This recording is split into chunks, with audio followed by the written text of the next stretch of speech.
Hello guys, today I will show you how to open the rear fuse box and check the fuse for BMW X3.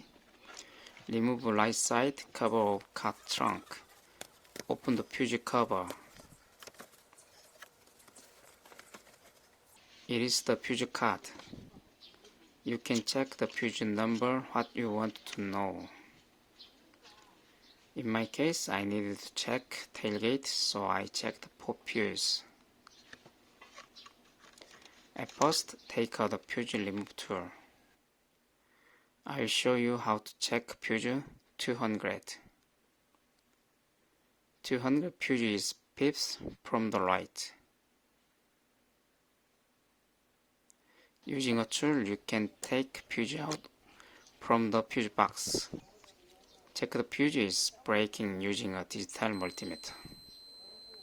It is okay. Put fuse in the fuse box. Next, I check the fuse 108.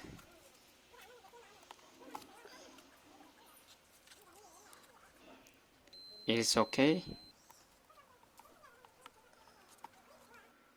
Check the other fuse in the same way. All fuses are not defective. Thank you for watching. Please subscribe and thumbs up.